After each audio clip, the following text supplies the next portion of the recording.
15 ఏళ్ళలో ప్రత్యేక హోదా అన్నది నువ్వే, పాచిపోయిన లడ్డూలు అన్నది నువ్వే, కమ్యూనిస్ట్ కి జై అన్నది నువ్వే, వెంటనే బీజేపీని అతుక్కున్నది కూడా నువ్వే, ఉత్తరాది అహంకారమా అని అన్నది నువ్వే, ఇప్పుడు అక్కడికి వెళ్ళి ప్రచారం చేసేది నువ్వే, మన నుడి మన నది అనేది నువ్వే, ఆ తర్వాత బహుభాష అనేది నువ్వే, హిందీ గో బ్యాగ్ అన్నది నువ్వే, హిందీ షుడ్ కమ్ అనేది నువ్వే, ఇంగ్లీష్ ని వద్దన్నది నువ్వే, ఇప్పుడు హిందీ కావాలంటున్నది నువ్వే, కులాలు లేని రాజకీయం అనేది నువ్వే, కుల భావంతోన ఓట్లు వేయమనేది నువ్వే, విప్లవం అని ఊగింది నువ్వే, ఇప్పుడు సనాతనమని అరుస్తున్నది నువ్వే. ఇలా ఒకటా రెండా ఎన్ని చెప్పమంటావు? నీ మాటలు ఇష్టానుసారం, నీ చేతలు ఇష్టానుసారం, నీ స్వార్థం కోసమో పెన్ డ్రైవ్ కోసమో నువ్వు లొంగిపోయావు.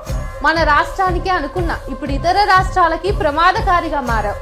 నీ వల్ల ఈ రాష్ట్రం ఎంతో నష్టపోతోంది, ఒక తరం నీ వల్ల నాశనం అయిపోతుంది. నువ్వు ఈ సమాజానికి ఎంత చీడ పురుగో మేధావి వర్గం ఆందోళన చెందుతోంది.